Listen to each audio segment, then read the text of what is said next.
El Seminario Permanente para el Desarrollo Sustentable es llevado a ti por la Cámara Nacional de Comercio Tijuana y el Centro de Innovación y Gestión Ambiental. Desde la frontera Baja California, California, una sola mancha urbana, una megalópolis binacional, una sola mancha urbana desde Los Ángeles, San Diego, Tijuana. Tal vez vivimos más o menos unos 25 millones de personas que compartimos ecosistemas, recursos. Y hoy queremos abordar, Jessica, queremos abordar el campo. Un tema del campo, porque el campo en esta, digamos, percepción que tenemos desde la ciudad, desde los urbanos, ¿no?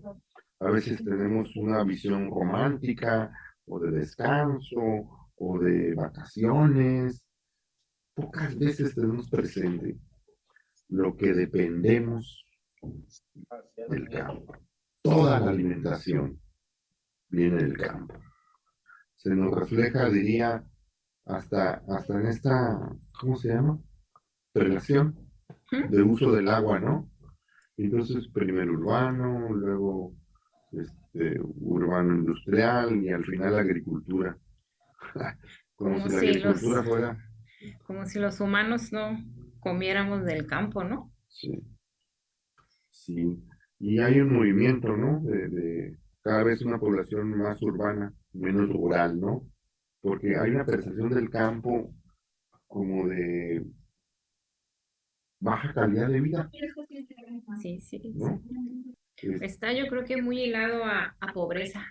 A pobreza. Y los hijos nacidos en el campo buscan migrar a lo urbano para una mejor calidad de vida, ¿no? Como una cosa de superación, ¿no? De movilidad social. No sé dónde está torcido cuando se vienen al urbano a buscar mejor calidad de vida y el urbano busca regresar al campo para su retiro con mejor calidad de vida. Yo creo que vamos a tener muchas versiones opinientes del uso del agua, el desperdicio de alimentos, nos platicabas, ¿no? Sí, a veces pensamos que una seguridad alimentaria, una soberanía puede ser en mayor producción y hay que revisar cuánto se desperdicia. En la distribución, en el almacén, en la cadena de frío, dicen, se puede perder la tercera parte de la producción de alimentos del país. Pero, ¿sabes? Sin ego familiar ni de ningún tipo. Entonces voy a hacer un intento de que no existe ese ego y déjame presentar mejor al expositor. Por favor, gracias. A ver, presenta a nuestro invitado. El día de hoy tenemos al doctor José Zavala. Es profesor investigador del Colegio de la Frontera Norte desde 1993, adscrito a la Unidad Mexicali. Es nivel 1 del Sistema Nacional de Investigadores de CONACYT. Tiene un doctorado en estrategias para el desarrollo agrícola regional por el Colegio de Posgrados con una línea de especialización en instituciones y políticas públicas. Tiene una maestría en desarrollo regional, también por el Colegio de la Frontera Norte con terminal en políticas públicas. El doctor Zavala ha fungido como director en coordinación sectorial de centros de investigación del Consejo Nacional de Ciencia y Tecnología CONACYT, coordinador de asesores de la Comisión de Medio Ambiente del Poder Legislativo de Baja California, secretario técnico de la Comisión de Agricultura, Ganadería, Pesca y Desarrollo Rural del Poder Legislativo de Baja California, coordinador general y fundador de la Academia Estatal de Ciencia Agropecuaria y Recursos Naturales de Baja California y es director regional en Mexicali del Colegio de la Frontera Norte. Actualmente, el doctor José Zavala es también profesor de las cátedras de Gobierno e Instituciones en el programa de doctorado en Gobierno y Políticas Públicas y de Gerencia Pública en el programa de Maestría en Administración Pública de la Facultad de Ciencias Sociales Políticas de la Universidad Autónoma de Baja California. José, adelante, el micrófono es tuyo. Bueno, muchas gracias. Por supuesto que prefiero que Erika haga una presentación Cuando escuchamos hablar del campo y de los problemas del campo, hacemos referencia a veces a una idea romántica, otras veces una idea empresarial, pero al final de cuentas, como se afirmaba aquí hace unos minutos fuera del aire, la agricultura es la fuente de la alimentación. Les estoy hablando para quienes no están en el estado o que conocen la región, les estoy hablando desde una extensísima zona agrícola también binacional, que es el Valle de Mexicali. El Valle de Mexicali cuenta con más de 200,000 hectáreas bajo riego, con área integrada. Es el cuarto distrito de riego más grande de México, como área integrada, pero somos los últimos, es una zona, extensísima zona agrícola, y somos los últimos usuarios de las aguas del Colorado. Del lado norte de la frontera, contigua a nosotros, tenemos al Valle de Imperial y el Valle de Yuma, que suma otras tantas hectáreas bajo riego aproximadamente. Entonces, estamos hablando de una gigantesca zona agrícola de alrededor de 450,000 hectáreas. Producimos fundamentalmente en el Valle de Mexicali trigo, algodón, alfalfa, que son los cultivos que ocupan las mayores superficies. De alfalfa estamos hablando de alrededor de 35,000 hectáreas. De trigo desmerecido estamos hablando en este ciclo de alrededor de unas 27,000 hectáreas. De algodón estamos hablando de unas 13,000 hectáreas. Pero déjenme decirles que en trigo hemos llegado a sembrar más de 100,000 hectáreas. En algodón hemos llegado a sembrar en los años 50 más de 100,000 hectáreas, de 200,000 hectáreas. Hubo unos años, un año, en que el Valle Mexicali fue solamente algodón. De alfalfa, bueno, decíamos de alfalfa, de trigo, de algodón. Por supuesto, hay otros cultivos, hortalizas que decimos aquí que el cebollín, la cebollita de cambray, que ocupa alrededor de unas 4 o 5,000 hectáreas.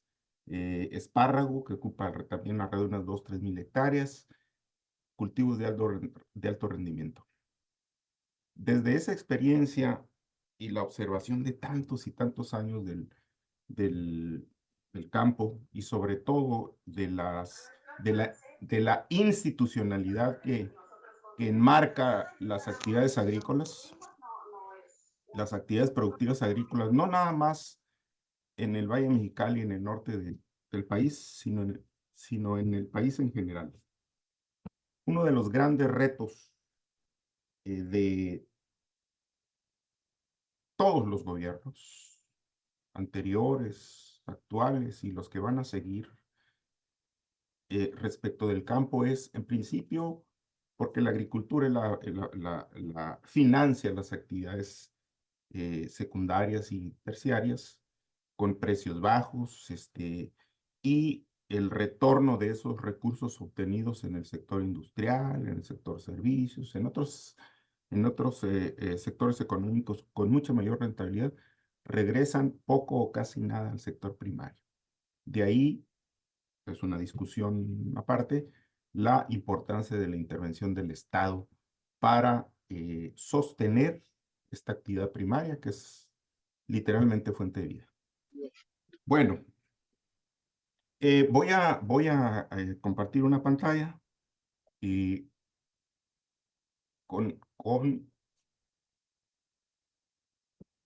este título, Desarrollo Rural y Soberanía Alimentaria, quiero decir que más allá de discutir conceptualmente desarrollo rural y soberanía alimentaria, el título tiene referencia, lo voy a decir con toda honestidad, tiene referencia al título que actualmente en las campañas electorales Claudia Sheinbaum el equipo de Claudia Sheinbaum le ha puesto a ese segmento de la propuesta que están elaborando. Lo retomo porque para empezar es la primera propuesta que hay un poco más desarrollada sobre el campo en el marco de las campañas políticas, pero además porque la trascendencia del desarrollo de digamos, apartado, ha tenido necesidad de ser no nada más en esta campaña, sino en todas las anteriores y en todos los gobiernos anteriores. Todos, absolutamente todos, sin excepción, tanto en las campañas electorales como ya en el ejercicio de gobierno, se habla de desarrollo rural y de soberanía alimentaria y de seguridad alimentaria. Y tampoco, sin llegar a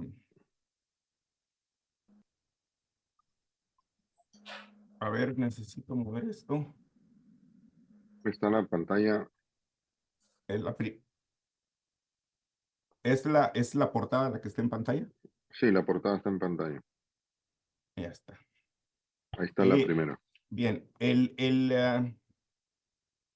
yo he estudiado durante mucho tiempo, mis estudios también académicos tienen que ver con desarrollo rural, con desarrollo agrícola, con estrategia, con institucionalidad, con instituciones. Y durante muchos años hemos observado la construcción conceptual tan detallado y tan elaborado del desarrollo rural y de la soberanía alimentaria. Más allá de discutirlo, reitero, solamente voy a tratar de darme a entender con esta idea de que el desarrollo rural son cambios favorables en las condiciones de vida en el medio rural, pero sobre todo fundamentalmente a partir de las actividades primarias, o sea, del desarrollo agrícola en general. El desarrollo agrícola, a diferencia, con una cierta diferenciación, tiene que ver con las condiciones en que se hace agricultura, las condiciones con que se lleva a cabo la producción primaria. Y soberanía alimentaria tiene fundamentalmente la esencia de el ejercicio de un derecho de decisión.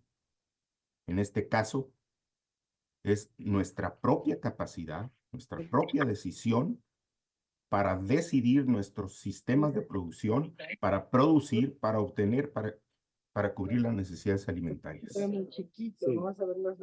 Y en seguridad alimentaria, más allá, en seguridad Perdón, alimentaria. alguien tiene el micrófono abierto. Permíteme, José. Necesitamos que se cierren todos los micrófonos. Por favor. Sí, adelante. Sale, disculpa. En materia de seguridad alimentaria, que son conceptos diferenciados, que de pronto los usamos sin distinción, tratando de dar una idea y pensando que quien nos escucha está entendiendo la misma idea que entendemos nosotros. La seguridad alimentaria es fundamentalmente la disponibilidad suficiente de alimentos, ¿no? Para cubrir las necesidades. La seguridad alimentaria puede ser de diferente origen, producir, importar, en fin. Finalmente, el concepto de fondo es que tengamos los alimentos suficientes. Bueno, con esta pasada a la carrera de estos conceptos centrales, podemos preguntarnos, ¿México tiene seguridad alimentaria? ¿México tiene soberanía alimentaria? ¿Qué se ha hecho? ¿Qué se hace? ¿Qué se propone? Estamos en la víspera de un cambio de personas en el gobierno. ¿Qué se hace? ¿Qué se propone como estrategias, como políticas?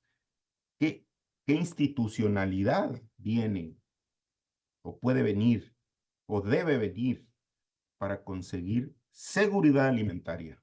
Digo yo, para conseguir seguridad alimentaria con soberanía alimentaria. Bueno, voy a empezar haciendo unas anotaciones sobre los esbozos, digo yo aún, de estas propuestas, de esta propuesta del equipo. Déjenme decirle quién es el equipo de la doctora Sheinbaum. Conozco algunos.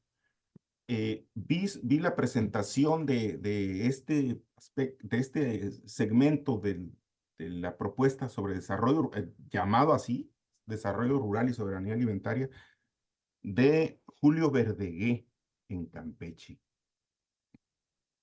Julio Verdegué, bueno, hasta ahora el grupo central que integra, que trabaja en la propuesta sobre el campo en México, son del segmento de los campesinistas. Voy a definir ahorita qué es esto.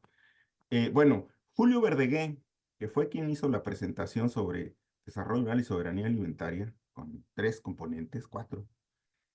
Julio Verdegué, muchos años fue titular del RIMISP, un organismo de estudios como la CEPAL, pero en materia de desarrollo rural, de campo, con sede en Chile, que depende de la FAO. Ellos producen muy buen material sobre metodología, estudios, propuestas para pequeña agricultura, para segmentos marginados del campo. Julio Verdegué es miembro de una acaudalada familia de hoteleros sinaloenses, pero acaudalada de a de veras. Los otros personajes, Armando Bartra, de amplísima trayectoria en el estudios del campesinistas. Armando Bartra, el bueno, dicen unos, porque Roger Bartra, el primo, está del otro lado. Está también Víctor Suárez Carrera, que actualmente es subsecretario de Agricultura. Víctor también tiene una amplísima carrera en materia de estudios de pequeña agricultura. Él durante mucho tiempo fue titular de un organismo que se llamaba Asociación Nacional de Comercializadoras del Sector Rural, del sector campesino, ANEC, comercializadoras campesinas. Héctor Robles Berlanga, de UAM, hermano de ya saben quién, también con amplísima trayectoria en estudios sobre estudios campesinos. Ellos son hasta ahora el equipo central que ha trabajado estos materiales. Bueno, con algunos elementos vistos en estos materiales, voy a empezar. Este es el último. Quiero empezar. Este es el primero. Quiero empezar por el último. Bueno, en el último documento que conocemos, que la llamaron República Rural Justa y Soberana, 100 pasos para la transformación, los pasos del 58 al 62 tienen que ver con el campo. 5 en resumen y luego un poco más desarrollado. Por supuesto, la soberanía alimentaria será eje rector, se mantendrá el programa Sembrando Vida, que me parece que ha tenido un efecto muy importante en comunidades muy marginadas. Un programa especial para los jornaleros, también un sector muy sentido, jornaleros agrícolas, que ahora con esto del lenguaje inclusivo, parece que van a llamarse personas trabajadoras agrícolas o algo así. También la insistencia, el propósito de producir más alimentos para el consumo nacional, poniendo principal énfasis en, por supuesto, alimentos básicos, maíz, frijol, leche, arroz y trigo.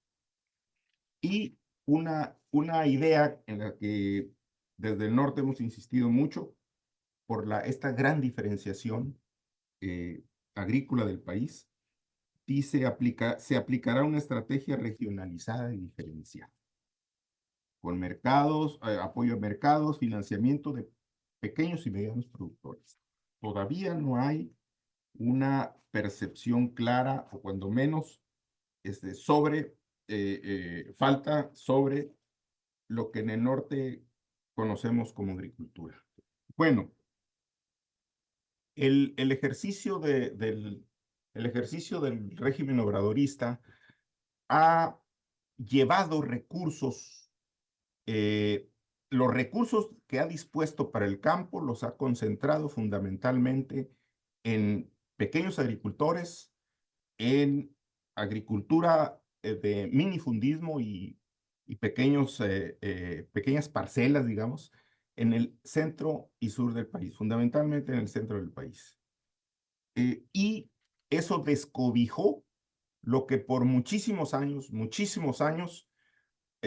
había cobijado a la agricultura industrial, intensiva, extensiva, de grandes extensiones, entre comillas esto, del norte y noroeste del país.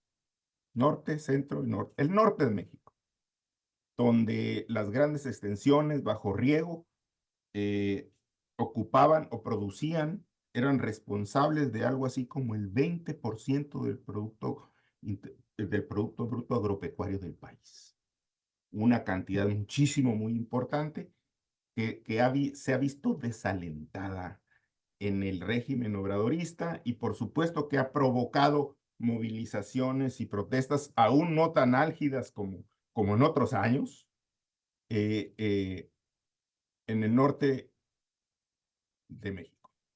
Ya vimos el año pasado la movilización de los trigueros, de los maiceros, hoy se prestan a hacerlo de nuevo con agricultores, pudientes agricultores sin duda, de Sinaloa, de Sonora, de Chihuahua, de Baja California, donde su esquema de apoyos a la comercialización, pagos directos, subsidios a insumos agrícolas como el diésel, los fertilizantes, que eran montañas de dinero, o sea, significan montañas, volúmenes increíbles de dinero, se han visto desplomados y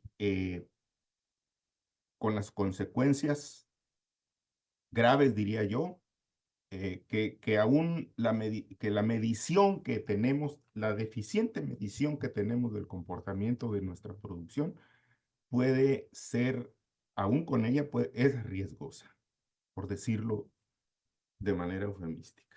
Es decir, anoto un par de datos. El caso nuestro en el Valle de Mexicali, el desplome de la producción de trigo en un año son 9,000 hectáreas menos en este año. De algodón se ha ido disminuyendo también en 10,000, 15,000 hectáreas menos. Ha crecido el forraje, la alfalfa para consumo y producción de carne y leche. Pero en términos generales, la superficie en producción agrícola, la superficie en producción del Valle de Mexicali se ha visto disminuida, agravada por la disminución de esta institucionalidad que reduce los apoyos y los subsidios y también, por supuesto, de la prácticamente desaparición de la banca de desarrollo para el campo. Esa es una anotación que quiero subrayar con mucha intensidad porque aún no aparece en la propuesta de nadie la recuperación de una banca de primer piso que desapareció hace ya muchos años, pero en general una banca específica para el campo con criterios de desarrollo, o sea, tasas preferenciales, sobre todo a la producción de alimentos básicos. Esa es una anotación que quiero dejar ahí e insistir en ella porque todavía no aparece. Sin embargo, me parece que hay un diagnóstico honesto todavía muy breve, pero honesto del equipo que integra este diagnóstico, este análisis y las propuestas que construye. Ya anotan que el país no logró el objetivo del Plan Nacional de Desarrollo del 18 al 23. No logró reducir la dependencia de granos básicos y oleaginosas que tenemos. Si ustedes déjenme darles unos datos. Si ustedes recuerdan, tal vez quienes están ocupados, quienes son observadores agudos del medio rural, miren, estaban conversando sobre la producción, el consumo de arroz, maíz amarillo, frijol y trigo, que fundamentalmente ocupa digamos, la pantalla principal de los alimentos. En arroz somos pues totalmente dependientes. Andamos produciendo en el país, Veracruz, Campeche, andamos produciendo alrededor de 170,000 toneladas anuales, más o menos. Importamos alrededor de 1 millón de toneladas. Alrededor de 1 millón de toneladas de arroz. En maíz blanco, que hay que diferenciar entre maíz blanco y amarillo.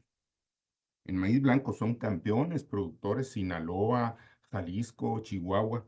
En maíz blanco, México produce alrededor de unos 27 millones de toneladas. Pero importamos 15, 16, 19 millones de toneladas. Perdón, ese es en maíz amarillo. En maíz blanco eh, producimos alrededor de 27 millones de toneladas e importamos medio millón. Y en maíz blanco vamos ganando terreno. Es decir, traemos muy poco maíz blanco y estamos hablando de medio millón. En el caso del maíz amarillo es la tragedia que para producción animal producimos alrededor de unos 15 millones de toneladas, pero importamos otras tantas. Hemos crecido en la importación de maíz amarillo. El año pasado casi llegamos a los 20 millones de toneladas de maíz amarillo. De pronto se revuelven estos dos tipos de maíz y se da la idea de una tragedia. No es literal, sino que es necesario, es importante diferenciar entre maíz blanco y maíz amarillo. En maíz blanco prácticamente somos autosuficientes. Hemos llegado a ser autosuficientes. En el caso del frijol, México produce alrededor de 1 millón de toneladas, pero traemos más de 300,000 toneladas de frijol. En el caso del trigo, vamos mitad y mitad. México produce alrededor de 4 millones de toneladas y traemos del exterior otros 4 millones de toneladas. Estos números rápidos nos dan una idea de que nuestra dependencia alimentaria es grave. Sí es grave. O sea, la mitad de los granos básicos y oleaginosas que consumimos en el país debemos traerla. Y no hemos avanzado, no hemos recuperado la capacidad, no hemos ganado capacidad para elevar nuestra producción nacional y reducir nuestra dependencia alimentaria. Y hay, por supuesto, una institucionalidad que rebasa las fronteras nacionales, en el caso del acuerdo comercial que tenemos con Estados Unidos y Canadá, que planteó serias desventajas y la irrupción de mercancías agrícolas a México de manera inmisericordia, la verdad. Y ahí tenemos una dificultad muy grave porque de pronto las mesas de discusión y de encuentro y desencuentro internacionales en el marco del tratado comercial parece que casi que siempre perdemos. Pero bueno, hay un esfuerzo, yo reconozco el esfuerzo del régimen obradorista en avanzar en materia, sí, de soberanía alimentaria y de seguridad alimentaria. La pregunta es que aún estamos contra el reloj y aún no tenemos porque desmantelaron, nunca se construyeron las bases financieras, de estructura, industriales, tecnológicas, que permitieran ir ganando soberanía en la producción alimentaria del país, deliberadamente. Fox se atrevió a mandar iniciativas legislativas para desaparecer órganos. El Colegio de Posgraduados quería desaparecer, y el INTA quería desaparecerlo. Desapareció CONASA, desapareció una serie de organismos institucionales y de producción de ciencia y tecnología porque la ciencia y la tecnología ya existía, la maquinaria y todo ya existía, nomás había que traerla de afuera. La discusión sobre país y soberanía sigue siendo muy controversial, pero las medidas y los límites que tenemos sobre ganar terreno en materia de soberanía en general, sobre todo en soberanía alimentaria, es todavía demasiado controversial y las condiciones que tenemos para conseguirlo todavía son rudimentarias. Bueno,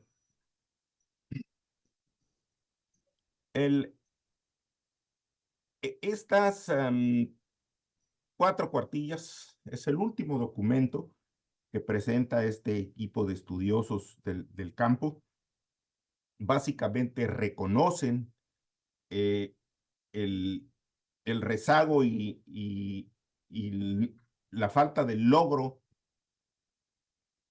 de ganar terreno en materia de soberanía y seguridad alimentaria.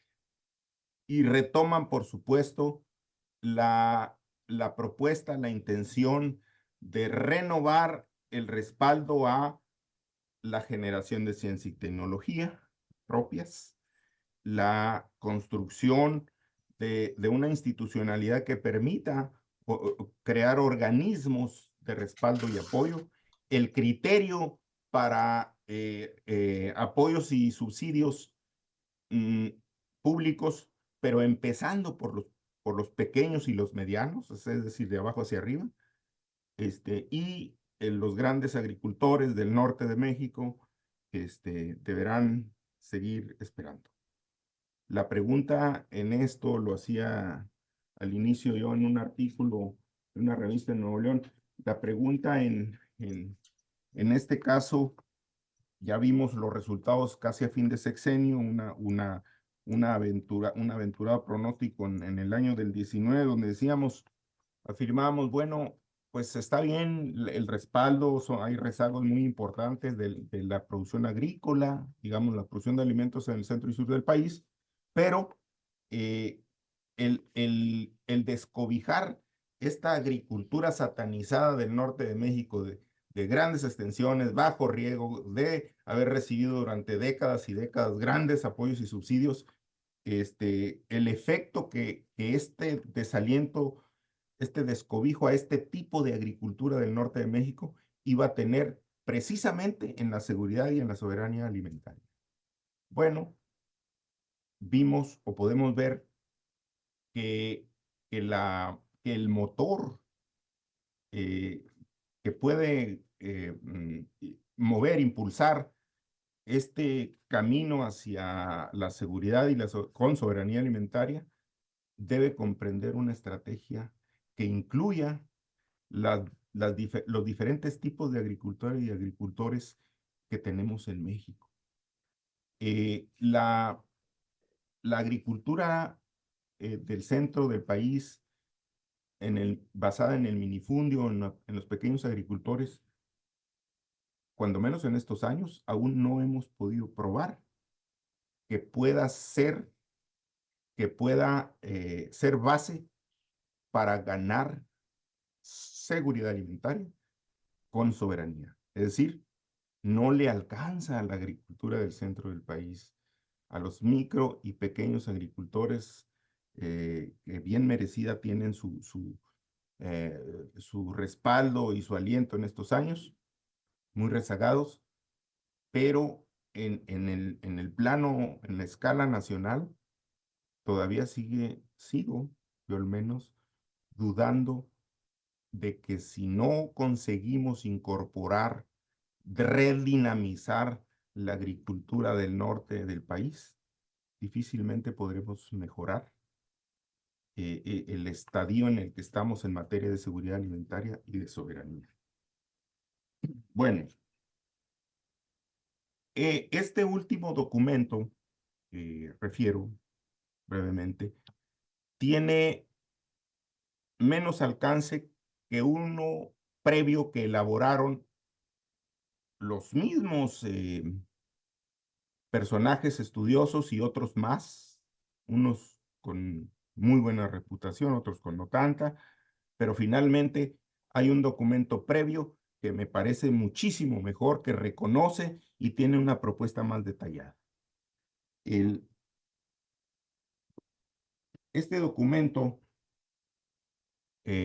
Rescate del Campo y Autosuficiencia Alimentaria, que vaya, me parece también un título, digamos, más aterrizado, más comprensible, más detallado.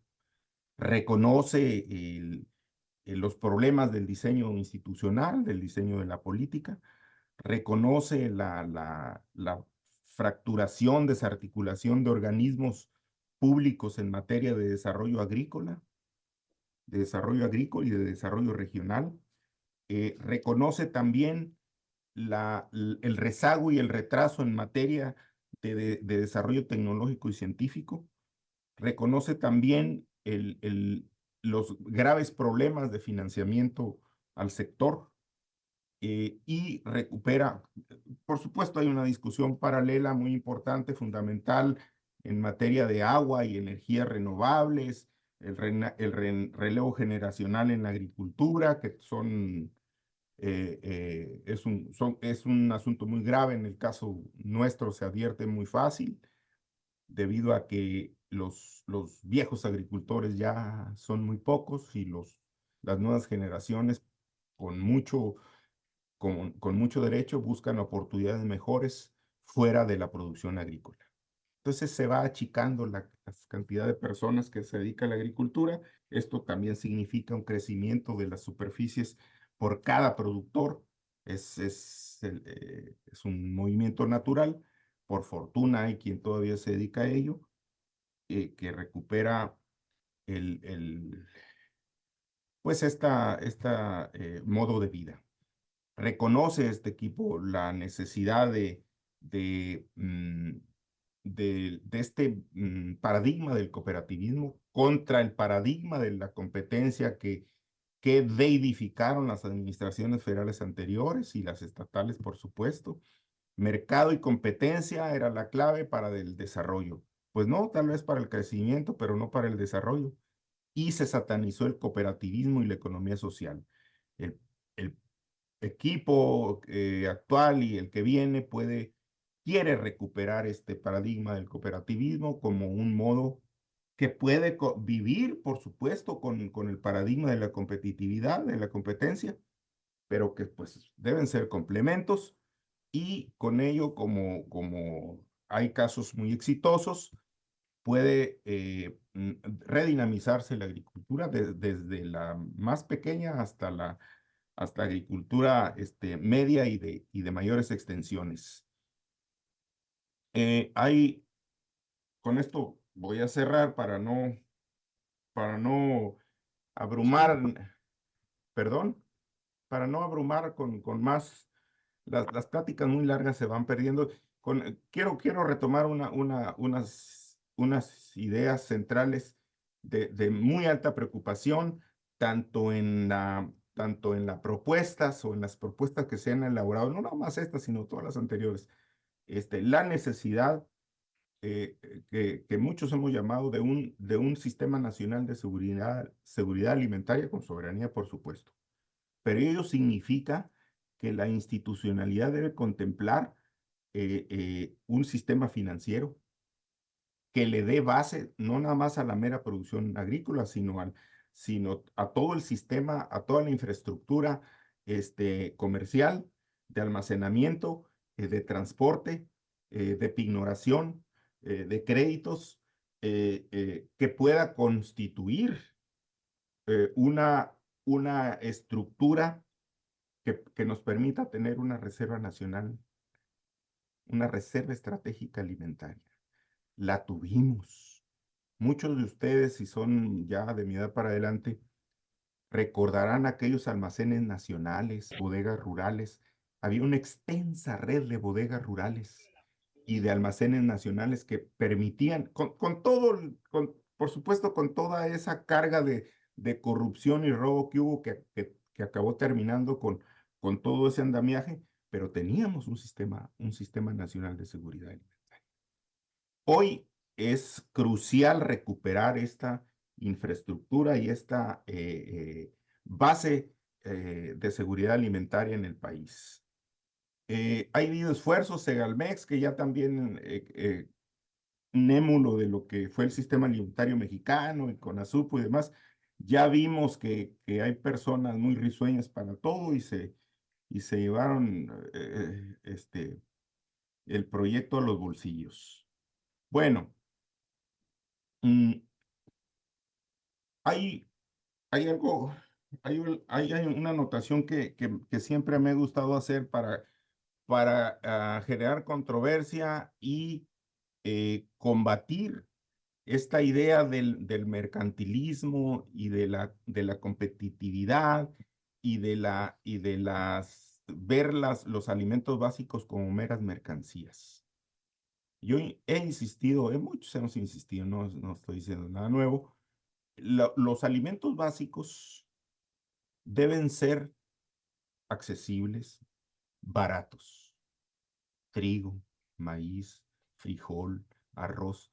Esos alimentos, huevo, leche, esos alimentos nunca pueden ser caros. Nunca deben ser caros. Y si estos alimentos no pueden ser caros, entonces la rentabilidad en términos estrictamente comerciales no puede existir. El mecanismo que nos hemos dado, por eso inventamos el Estado y el gobierno, son precisamente los apoyos y las subvenciones. Es simplemente recuperar los recursos que la agricultura o el sector primario le entregó en precios bajos al sector industrial, a la transformación, a la industria. El Estado recupera en impuestos esos recursos y se los devuelve al sector primario como subvenciones de alimentos básicos. Insisto, los alimentos básicos no pueden ser caros. Entonces, no son rentables. No puede haber lucro con los alimentos básicos. Y el único mecanismo que hay es regresar en subsidios y subvenciones a la agricultura de básicos para sostener la vida. Bueno, hay muchas ideas que discutir, pero ahí voy a cerrar con el propósito de que podamos generar un intercambio de ideas y que podamos discutir mucho más sobre desarrollo agrícola fundamentalmente. Desarrollo agrícola, soberanía alimentaria y seguridad alimentaria. Gracias.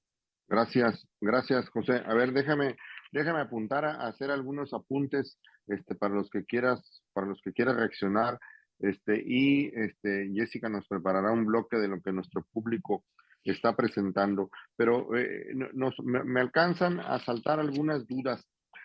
Avanzamos en estos últimos años, el maíz blanco, que es para la alimentación básica, el amarillo es para alimentación, nomás acláranos, ¿no? Ayúdanos a entender mejor. El amarillo es para alimentación animal principalmente y eventualmente, bueno, el animal pues llega a carne o a leche y llega también a consumo humano, digamos, ¿no? Y nuestra controversia con genético o no, con modificación genética, es en el blanco, no en el amarillo, porque somos centro de origen, entiendo, y entonces eso nos obliga a tener mayores precauciones para que nuestro germoplasma o nuestro banco genético de vida silvestre se mantenga.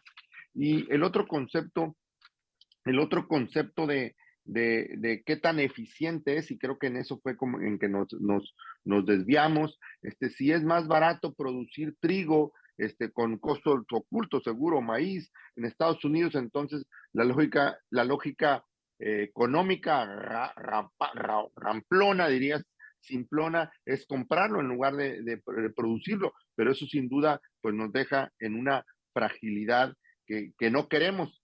Tenemos un ejemplo, creo que es mundial, Japón produce el arroz que consume al costo que sea, pero lo produce para asegurar, porque es su alimentación, su base alimenticia, y en ese sentido, pues nosotros estos 4 o 5 que mencionaste, trigo, arroz, frijol, maíz, seguro tendríamos que tener esfuerzos mayores para tener un tanto, no sé si soberanía, autonomía o algún nivel de margen que no nos deje en la fragilidad de que dependamos, aunque seamos muy buenos vecinos con el norte y estemos dependiendo de eso.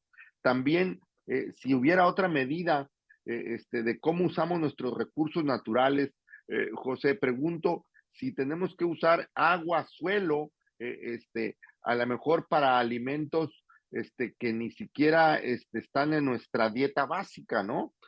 O que son canalizados a agua, recursos naturales para alimentos, digamos, de bajos nutrientes y altas calorías, como los alimentos chatarra. Y entonces tendríamos que tal vez regresar al aprendizaje de la pandemia, qué actividades o productos o servicios son esenciales para decidir la planeación del futuro de recursos cada vez más escasos. Me queda claro y si entendí diferente, explícanos mejor. La agricultura de subsistencia, de autoconsumo en una buena parte del país ha ayudado a sacar a la gente de la pobreza, sin duda, y es una parte vulnerable de nuestra población, pero los urbanos dependemos más de la agricultura del norte o más industrializada o más tecnificada que entonces tendríamos que también para avanzar en esos conceptos tener mejor foco en este financiamiento al que te refieres. Pero déjame mejor dejar que la ingeniera Jessica Castañeda nos suelte un bloque de los comentarios que tenemos de nuestro público y luego reaccionas, ¿no? Por favor. Hecho. A ver. Primero tenemos saludos desde Campeche, Ensenada, Culiacán, Puebla, Veracruz, Tlaxcala, Estado de México, de Coatzacoalcos, Veracruz, otra vez tenemos Guerrero, por ahí otra vez de Jalapa. Vamos a ver, Carlos Batis dice, calidad de suelo y calidad de agua, dos insumos fundamentales para el campo. Sin embargo, la pregunta es, ¿cómo está la salud de nuestro suelo y qué acceso a los volúmenes de agua tiene el Valle de Mexicali por lo que llega del Colorado? ¿Quién volteando a ver el estatus de la disponibilidad de agua? Y por otro lado, ¿quién está analizando el estado de la salud de nuestros suelos agrícolas altamente saturados de sales? José Ángel Luna, perdón, dice, buenas tardes, ingeniero José Ángel Luna, del Instituto de Fomento Minero y Estudios Geológicos del Estado de México. Por ahí desde Chiapas. Voy a leer una pregunta más de Carlota Amalia Paredes. Buenas noches, doctor Zavala. ¿Qué opina de que se haya retrasado la suspensión del uso del glifosato con el argumento de que no tenemos un sustituto? A ver, para que reacciones a los que gustes, José, y luego seguimos con otro bloque. Adelante, por favor. Comienzo rápidamente con los últimos para Carlota con respecto al glifosato. Sí, ya, bueno, veo que anunciaron, el presidente, no sé quién más, anunció que se suspendió la suspensión para la importación de glifosato. Es una realidad de peso, ¿eh? No sé si ustedes habrán escuchado en algún tiempo lo que fue la Revolución Verde. Ese paradigma del incremento de la producción en el mundo de alimentos, había necesidad, existe la necesidad de producir alimentos suficientes. De pronto observamos que el problema es la distribución y no la producción, pero bueno, esa revolución verde no fue ni tan verde. En realidad, fue una explosión de la industria agroquímica. Los fertilizantes, los pesticidas fueron la base de la revolución verde.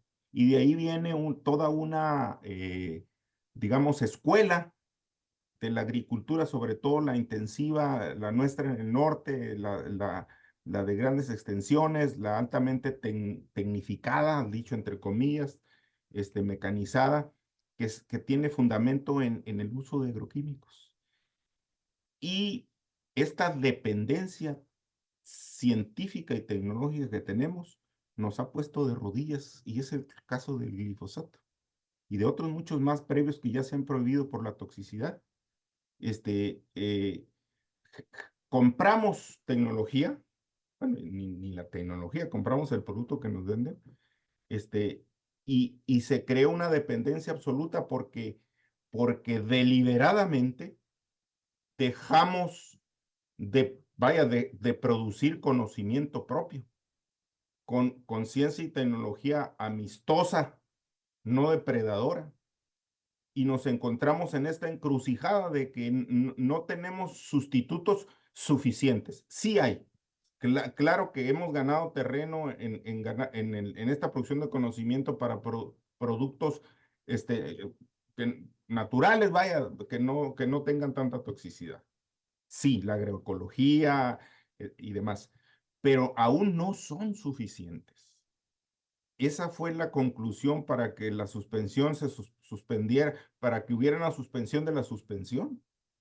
Desgraciadamente, estamos contra el reloj y nuestro rezago deliberado, reitero, en ciencia y tecnología, en industrialización, energía, que el obradorismo o el régimen obradorista ha puesto sobre la mesa y ha tomado decisiones, esto de las refinerías y demás, solamente es, desde mi punto de vista, recuperar cierto terreno en lo que deliberadamente colapsaron o rezagaron o simplemente dejaron de hacer. Los gobiernos mexicanos sometidos a la decisión sobre todo del gobierno estadounidense o de las gigantescas empresas estadounidenses, para prohibirles que produjeran, que se industrializaran, que generaran conocimiento, que los compráramos.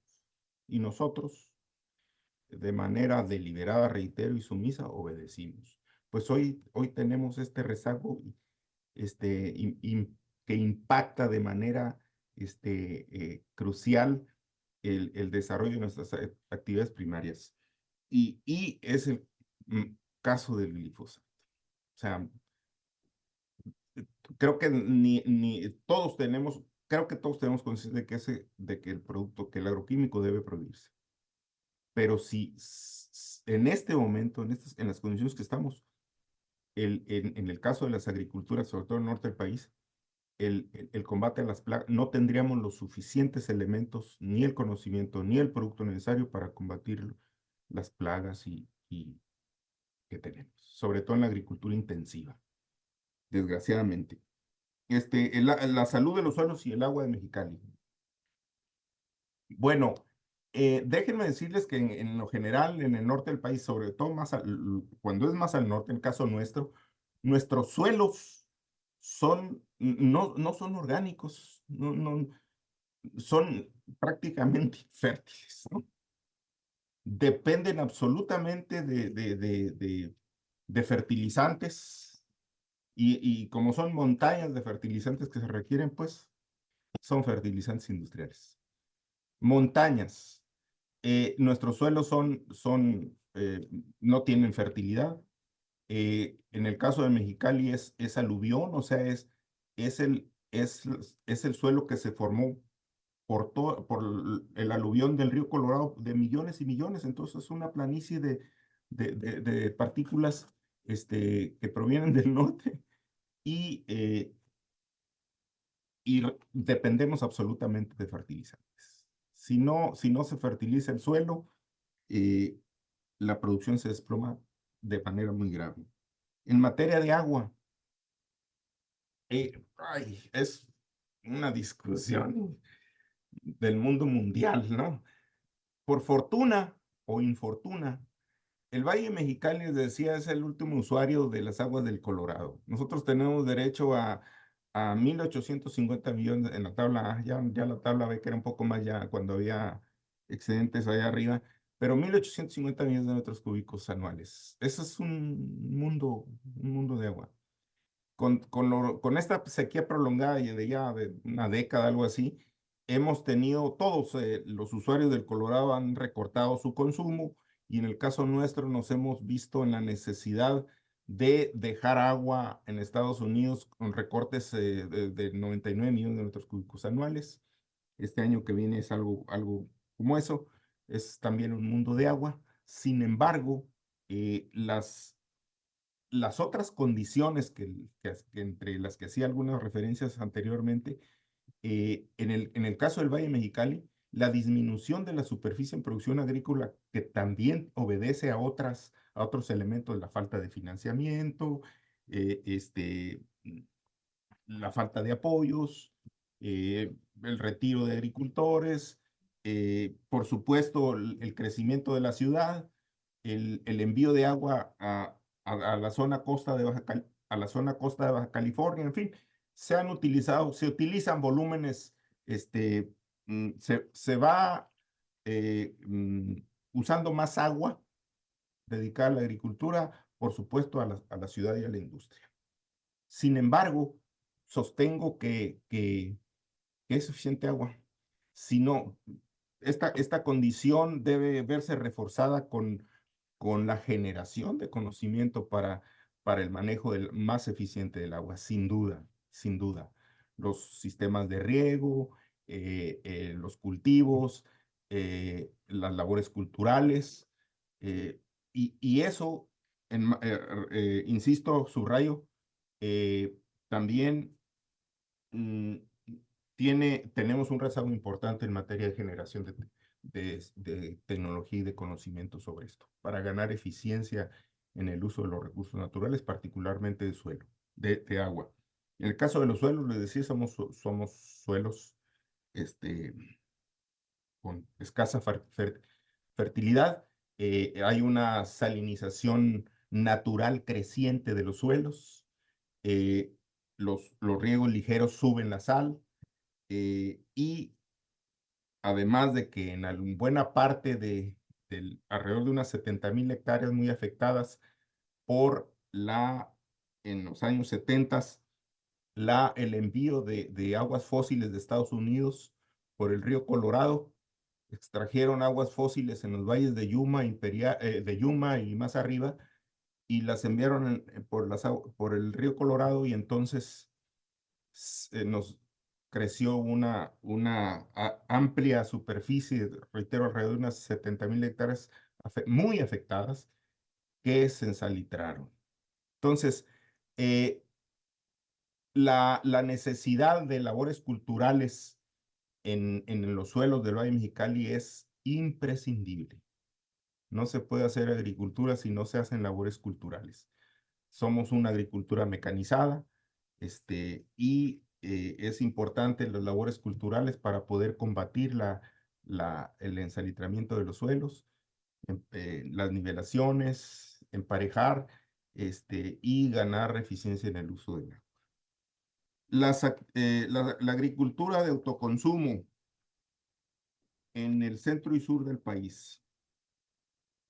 Bueno, hay una cantidad inmensa de pequeños productores, microproductores, que proveen alimento local en las grandes y pequeñas poblaciones del centro del país, fundamentalmente. Sí hay una aportación indispensable de esa agricultura, sobre todo, reitero, en las poblaciones del centro del país, la Ciudad de México, Puebla, y tanto pueblo que hay. Sin embargo, reitero, insisto, en que en el marco nacional, los números oficiales ahí están, a pesar de la controversia sobre la calidad de la medición, tenemos una altísima dependencia alimentaria. Es decir, si reconocemos que la mitad de nuestro consumo de granos básicos y oleaginosas tenemos que comprarlo, entonces nuestra dependencia alimentaria sigue siendo grave. Somos, en algún tiempo, en algún año, un organismo internacional nos calificó a México, creo que puede seguir siendo válido. Todavía somos importadores netos de alimentos. El maíz amarillo, rápidamente. Maíz amarillo y maíz blanco. La controversia sobre la manipulación genética transgénico es en los dos. Es en los dos, en el blanco y en el amarillo. Más crítico en el blanco porque es de consumo directo en México. Pero menor porque casi somos autosuficientes en maíz blanco. Y el esfuerzo es que produzcamos maíz que no sea genéticamente modificado, y el maíz amarillo que traemos genéticamente modificado de Estados Unidos, que son montañas de maíz para consumo animal, también sea que no sea transgénico. Hay estudios mexicanos, por supuesto, y de otras partes donde cuando menos hay una duda razonable de los efectos que puede tener esta manipulación genética en lo que consumimos, directa e indirectamente. La eficiencia para producir trigo. Efectivamente, nosotros producimos trigo caro. Sonora y Baja California, fundamentalmente Sonora. Sonora es el granero de México en materia de trigo. Sonora ha llegado a producir 1 millón de toneladas de trigo. Estamos hablando que hay años en que Sonora ha ocupado 250,000 hectáreas en producción de trigo. Nosotros llegamos a ser unos buenos productores de trigo en cuanto a superficie, pero se ha ido desmereciendo por la rentabilidad. Los precios están a la baja del trigo y del maíz, gravemente. Ejemplifico con el trigo. El trigo en Baja California, producirlos en el Valle de Mexicali, cuesta alrededor de 40,000 hectáreas, 40,000 pesos por hectárea. 40,000 pesos, 42,000 pesos. El promedio de producción de trigo en Mexicali es 6 toneladas por hectárea. Hay más, por supuesto, pero también hay menos. Promedio 6. El año pasado, después del movimiento, consiguieron 5,500 pesos la tonelada de trigo. En este año, el pronóstico es menos. Pero si hablamos de 6 toneladas por 6,000 pesos, que se los hubiesen pagado, no alcanzó. Estamos hablando de un ingreso de 36,000 pesos por hectárea. Cuando gastan 42,000. Eso es una tragedia. Es una tragedia. Y es un grano básico. Tenemos la desventaja de no tener el clima del cinturón cerealero de Estados Unidos o del norte del planeta, Rusia, Ucrania y demás, donde los climas tan favorables, la humedad tan favorable, bueno, siembran trigo por avión, temporal, producen menos rendimiento, tienen menos rendimiento, pero es un trigo que se produce a casi nada. Y extensiones inmensas donde no se alcanzan a ver dónde termina. Entonces, la ventaja del clima y del recurso es formidable, o sea, es invencible, es invencible. Pero entonces, discutamos, pues, cómo ganamos seguridad alimentaria que requiere soberanía. Porque la dependencia alimentaria nos pone de rodillas. A cualquier país lo pone de rodillas. Ahí está, como lo decía Carmelo, a Japón no le tocan el arroz al costo que sea, porque es un asunto de seguridad alimentaria. A China, a los países del Medio Oriente no les tocan el trigo, a la Unión Europea no les tocan el trigo, porque es un asunto de seguridad alimentaria. Y Estados Unidos, y la vía precisamente es esta que anotaba yo hace unos minutos, es devolver, después de captar impuestos, devolver en apoyos y subvenciones a los productores primarios. Porque el primer paso que se da es que los productores primarios financian el sector económico subsecuente por darle la materia prima a bajos precios. Y si se lo da a bajos precios, está financiando el sector industrial. Entonces, el trabajo del Estado es recuperar esos recursos bien puestos en los sectores más dinámicos de la economía para devolverlos como subvenciones o impuestos al sector primario o apoyos al sector primario. Porque es imprescindible, es literalmente vital que el sector primario produzca los alimentos necesarios, produzca lo que requerimos. Es crucial. Digo, vital, pues. Sí, seguro, es parte de la función del Estado, ¿no? En la cadena, cuando hay un eslabón débil en la cadena de valor, bueno, pues hay que incidir ahí con regulación o estímulos para poder establecer, sea una cadena de valor sólida y que pueda fluir el recurso. No sé, si Jessica, tenemos otro bloque, por favor. Sí. Teresa Luisa Díaz dice, doctor Zavala, ¿cuál sería su propuesta de integración para lograr esa dinamización que menciona para lograr la seguridad alimentaria y la soberanía alimentaria? Saúl Guzmán dice, doctor Zavala, ¿qué rol juega la reducción de agua del río Colorado al Golfo y el fenómeno de cambio climático? ¿Es crítico frente a la realidad económica e institucional para el campo de Mexicali? En Mexicali, ¿cuánto se produce para consumo regional nacional y cuánto es para exportación? Voy a leer una más. José Ángel Luna dice, la política agraria ha sido un fracaso y los anteriores productores mejor buscan otras opciones. La más sencilla, vender los terrenos para urbanización con lo que nos está llevando a una espiral sin retorno hacia la dependencia alimentaria del exterior. Felicitan al doctor, saludos desde Guanajuato. Buenas noches, saludos de Guanajuato. Doctor Zavala, en referencia a la escasez y al agotamiento de los mantos acuíferos y su impacto en la agricultura, ganadera, población rural y la periferia de las grandes ciudades, en su opinión, ¿qué es lo que es apremiante por hacer? A ver, si puedes reaccionar a ese bloque, por favor. Rápidamente. Bueno, la dinamización de la agricultura para ganar seguridad y soberanía alimentaria. Bueno, es crucial distinguir entre básicos y, digamos, otros cultivos o cultivos de alta rentabilidad. Los cultivos de alta rentabilidad no tienen dificultad. Las berries, los tomates, que también hay manipulaciones de mercado, pero bueno, ya no digamos de cultivos ilícitos, que son de altísima De mayor valor. de mayor valor, ¿no? Entonces, bajo la lógica de mayor rentabilidad, pues deberíamos tener solamente cultivos de esos, pero no. Bueno, hay que distinguir entre básicos y los productos que no básicos. Entonces, son tratamientos distintos. Es una agricultura, la agricultura de básicos vaya, literalmente vital. Y reitero que desde mi punto de vista, el único instrumento que puede, que hace o que debe hacerse para sostener la producción de básicos e incrementarla, es precisamente la intervención del Estado con este mecanismo.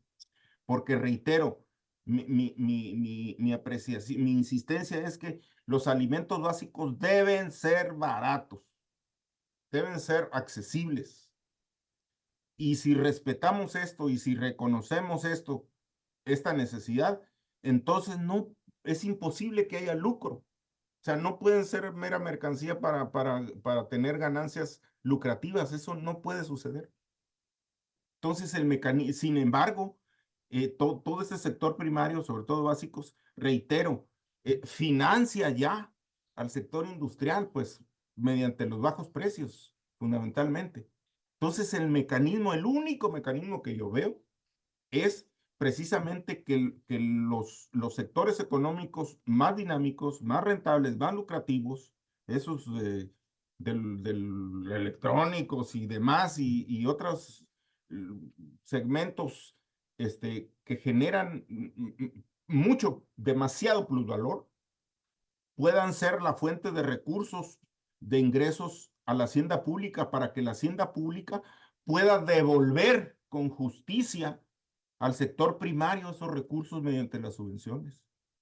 Eso es lo que he venido sosteniendo yo no nada más para dinamizar la agricultura, que pudiéramos obviar, hacerlo de lado, sino simplemente para sostener la vida, para sostener esa agricultura de básico que es simplemente es vital.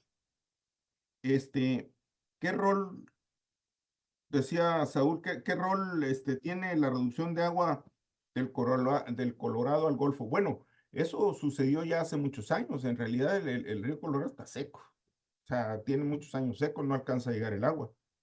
De ahí hay también una importante discusión, se inmiscuyen organismos internacionales, intereses de todo tipo, algunos honestos, otros oscuros, sobre el caso de la especie de la vaquita marina en el Golfo, que un segmento de científicos sostiene que no era marina, era estuarina. Y en el momento que el agua del Colorado, el agua dulce, dejó de llegar al Golfo, pues entonces el hábitat de la vaquita estuarina dejó de ser viable. Y bueno, pues es uno de los efectos muy importantes en la composición salina del Alto Golfo de California. ¿Cuánto de la producción agrícola de Mexicali, cuánto es para consumo local y cuánto se exporta? Bueno, fundamentalmente los productos agrícolas de exportación emblemáticos del Valle de Mexicali son las hortalizas que aquí se producen. El cebollín, el espárrago, fundamentalmente. Hay un mercado ya muy consolidado de exportación de esta hortaliza. Se ha ido diversificando, pero es esencialmente cebollín y espárrago, sobre todo cebollín.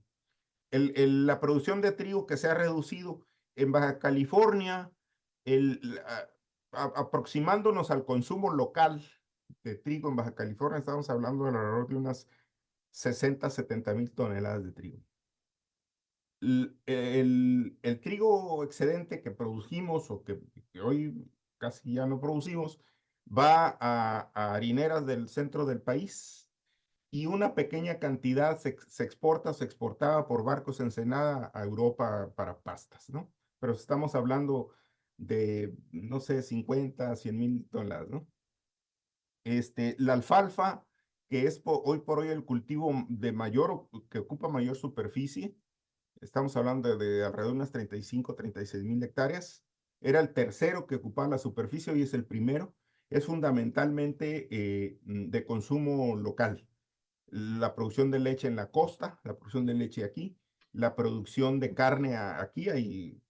Ya tenemos grupos gigantescos de productores de carne que traen ganado por barco y tren del Sudamérica, del sur del país, de Centroamérica, y son decenas de miles de cabezas. Entonces, la otra parte del trigo duro, alguna vez lo calificaron como trigo para consumo animal, se consume aquí para producción de carne fundamentalmente.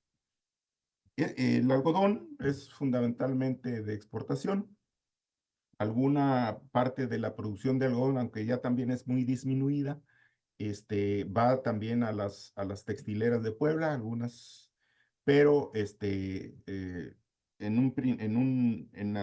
la época del auge del algodón se exportaba a Estados Unidos y a Asia, creo, vía Estados Unidos, ¿no?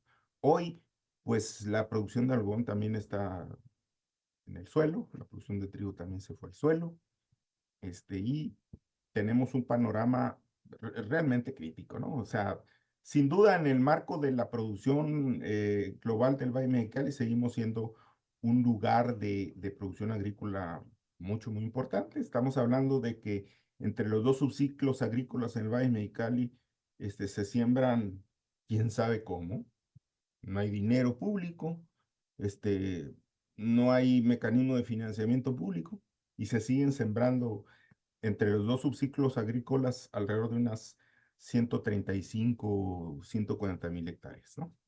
Y hay también es una observación que la métrica oficial no detecta, entre comillas, pero hay de la superficie ocupada agrícola, hay un registro menor que el que realmente se produce. Y también el registro de tierras no ocupadas en agricultura creciente, que estamos hablando de decenas de miles de hectáreas, ¿no? Déjame, José, antes de que Jessica Los nos prepare acuíferos. otro bloque más, intentar una provocación, porque Acuíferos. en Mexicali, con una inexplicable lógica y sin razón, creo, no dejaron que se instalara una cervecería para exportación, y creo que su pecado es la exportación. En este virtuoso proceso de el agua convertirla en cerveza o en vino en Valle de Guadalupe, que debe ser plausible en cualquier parte del mundo. Pero digamos que el Valle de San Quintín, que conoces también, tiene buena parte de sus 50,000 hectáreas, tal vez ahora solo 10,000 en cultivo, pero bajo plástico, y es un exportador de berries, y bueno, de alguna manera es una exportación de agua virtual, de estas berries, y además en un acuífero agotado, porque casi es de agua salobre todo, y ¿Sí? hay una infinidad, 80 plantas tal vez de osmosis inversa Pues, para esa agricultura. Y también es de exportación y no es pecado. Es solamente un amistoso reclamo desde Tijuana, pero mejor que Jessica Castañeda nos ayude con un bloque más de preguntas del público. Tengo por aquí a Luis Ernesto Meraz. ¿Qué opinión tiene para el abasto de agua para riego y lo urbano, aparte de desalinar, perdón, el agua de mar? Gerardo Pérez dice, en el caso de Morelos, que tiene un recurso tripartita llamado FAEDE para apoyo a la agricultura, se está enfatizando en la urbanización de tierras fértiles en aras del turismo. Román Rebey dice, el proyecto 2024-2030 en cuestión es populista. Sería en caso de darse en perjuicio el progreso integral del país, triste panorama futuro para el país. Ya, a leer una más. Luis Ernesto también dice, Semarnat no debería dar el cambio de uso de suelo. Y yo quisiera leer así, con esta me voy a parar, porque dice, doctor Zavala, ¿qué rol juegan las mujeres campesinas en la soberanía alimentaria? Y yo ahí me voy a parar porque, bueno, pues ni modo. Bueno, la cervecera. La cervecera estuvo, un caso emblemático, muy interesante, ¿no? Pero bueno, basado en un montón de mentiras y moches y trácalas, ¿no? Yo conocí el proyecto como unos 3 años antes de que fuera público. Y luego la mentira de decir que nomás iban a ser 2, 3 millones y luego descubrimos un documento que eran 20 millones de metros cúbicos. Un mundo de agua. 20 millones de metros cúbicos, alrededor de retirar 2.000 hectáreas de producción agrícola para la cervecera. Y lo peor, que no nos iban a dejar la cerveza aquí, se le iban a llevar para... Ese fue, creo que eso fue clave para la movilización. Luego además ya habían hasta pagado y todo un acueducto de 40, como de 40 kilómetros, ya estaban la tubería y listos para perforar en el ejido, ya por el ejido Apuato, a costo del gobierno del estado. El Francisco Vega ya las había autorizado y pagó todo en secreto, todo clandestino, pero no pudieron hacerlo porque ni siquiera querían agua del canal, querían agua del pozo, iban a extraer agua de pozo. Y entonces, pues sucede que pues, se pudrió el negocio porque entre los mentados moches y demás, creció la indignación de la población y no hubo manera de socialmente defenderlo. Si ellos, y basado en mentiras, pues si ellos hubiesen empezado con financiar investigación, porque además dicen, vamos a comprar la cebada de aquí, ¿cuál? Vimo no compró un grano de trigo en México, ¿cómo? Y la cebada, pues si hubiesen empezado desde años antes de hacer investigación en el Valle Mexicali para tener una buena variedad de cebada cervecera y ni eso. No, fue una sucesión de hechos fraudulentos, clandestinos, basado en mentiras y cohecho, ¿no? Entonces,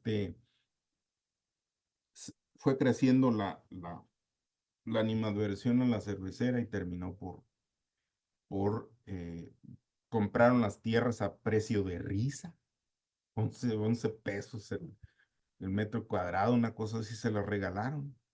Los derechos de agua también los compraron a precio de risa. O sea, un abuso clásico de un tipo de emprendimiento fraudulento, pues, o sea, basado en el abuso, basado en el abuso, en el agandalle de los recursos ajenos. Y entonces, pero bueno, sí fue clave eso de que la cerveza, ¿saben que cuando dijeron la cerveza no es para aquí? Ucha, pues no.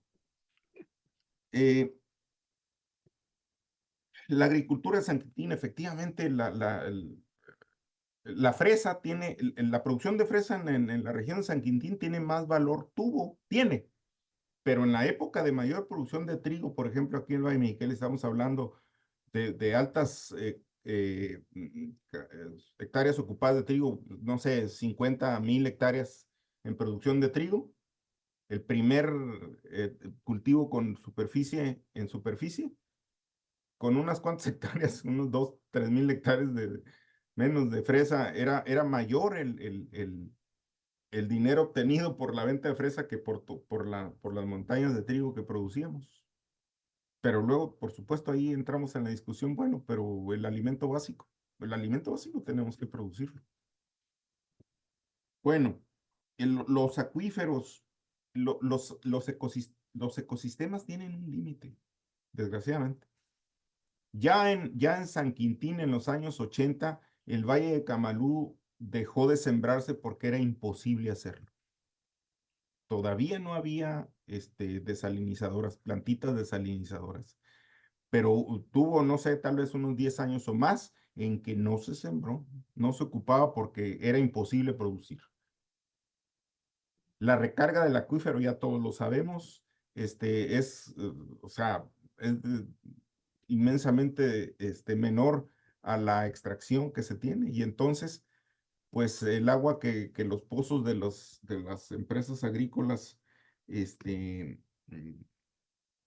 extraen, vaya, pues está salitrada. O sea, la intrusión marina puede estar llegando ahí, pues fue necesario para ellos eh, instalar plantas desalinizadoras. Esto no tiene, es una ruta equivocada. O sea, el ecosistema tiene límites, desafortunadamente o afortunadamente. No puede sostenerse más, no, es insostenible, es insostenible. Va a llegar el momento como ya sucedió en aquellos años, Canelos y otros gigantescos empresarios que se fueron porque pues ya no podían producir por el deterioro de los suelos y agua. Y se fueron, simplemente se fueron y ya, ¿no? Podría suceder eso, aunque son en menores superficies, pero tan fácil para los grandes empresas decir, bueno, pues aquí ya no me conviene y ahí nos vemos. Y el problema social gigantesco con todos esos asentamientos que se producen, el corredor, digamos, de Coloneta al Rosario, estamos hablando de 70,000 trabajadores agrícolas que vinieron. O sea, estamos hablando del 70% de la población del nuevo municipio. Aunque el municipio debía haber empezado en Colonete, no, Colonel lo dejaron para Ensenada, pero el municipio debió haber empezado a Colonel. La gente de Colonel va a San Quintín, no va a Ensenada. Y es precisamente más o menos la mitad entre la ciudad de Ensenada y ya la zona de San Quintín. Pero bueno, ahí tenemos un caso donde la miseria convive con la opulencia. Hay un segmento social que tiene avionetas, yates, que vacaciona en Europa. Y otro segmento social que sale todos los días a ver qué va a comer. Bueno, ya subió el salario después de movilizaciones, pero 300 pesos, 400 pesos diarios.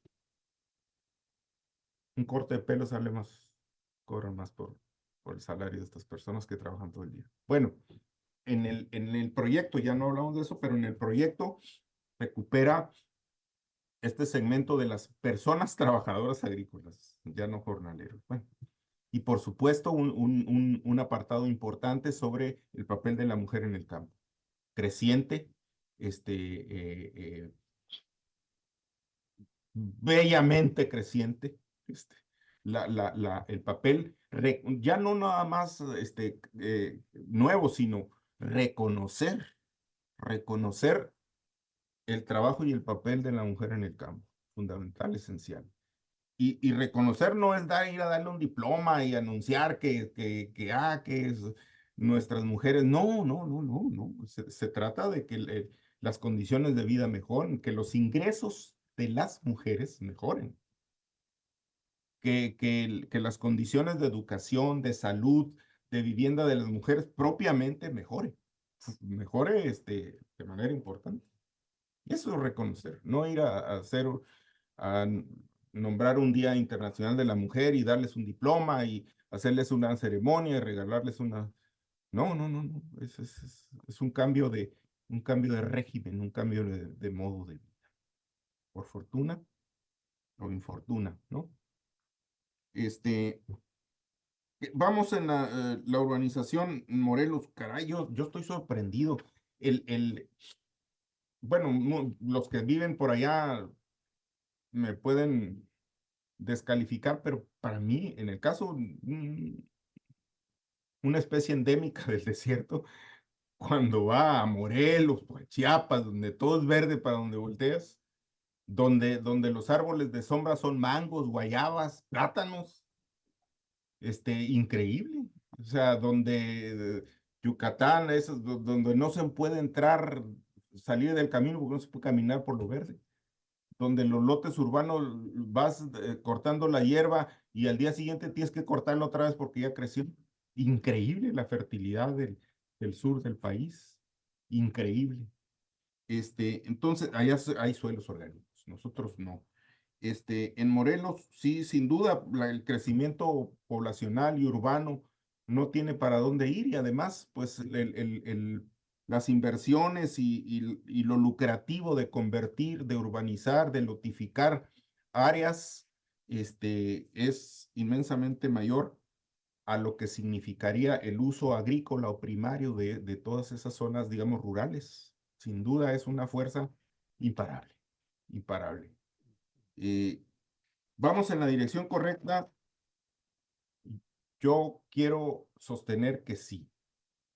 Que estamos contra el reloj, también estamos contra el reloj, por varias razones. Vamos en la dirección correcta porque me parece que las inversiones en refinerías, en infraestructura, en carretera industrial y demás, debe tener un efecto. Todavía no, pero ese es el rezago o eso es lo que dejamos de hacer o nos prohibieron hacer y lo obedecimos.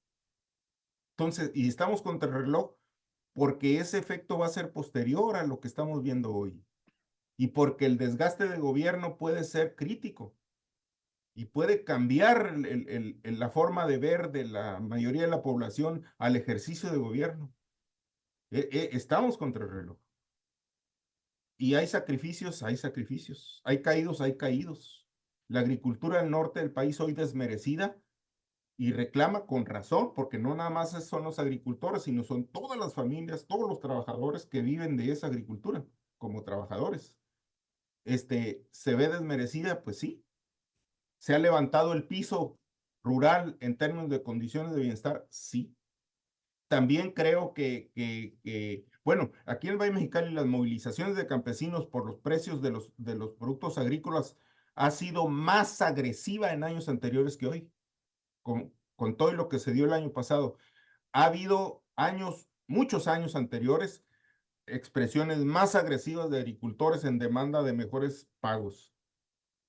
¿Por qué hoy no se ha dado? Bueno, me parece que el respaldo de apoyos y pensiones a la población más marginada y más desmerecida ha reducido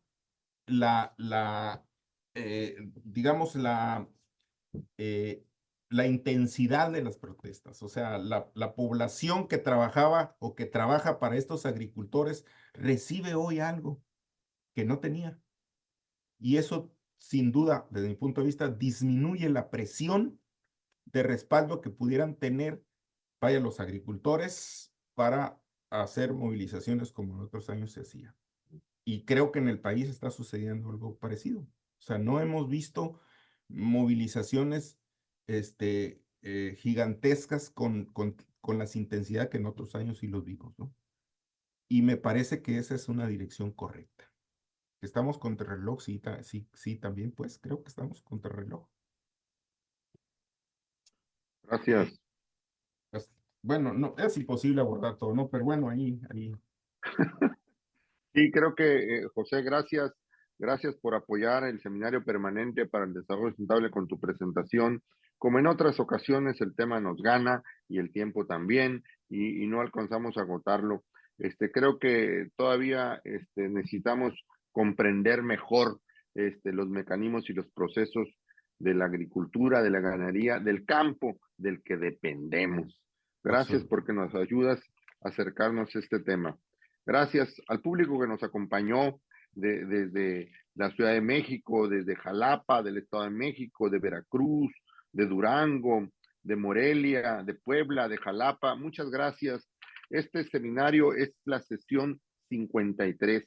Estas 53 horas que quedan en el YouTube, en el Spotify, para que ustedes las revisen, las reflexionen y tomen notas de esto. Los esperamos Los esperamos todos los miércoles aquí para platicar sobre desarrollo sustentable. El próximo miércoles a las 6 de la tarde en horario Tijuana, aquí los esperamos, la Canaco Tijuana y el SIGA de México, los esperamos para platicar sobre la restauración, un tema que ya nuestro expositor de hoy, José Zavala, nos adelantaba. Vamos a platicar sobre la restauración del delta del río Colorado y para eso nos va a acompañar Osbel Hinojosa. Los esperamos el próximo miércoles. Hasta luego. Gracias. Muchas gracias a todos. Gracias a ustedes.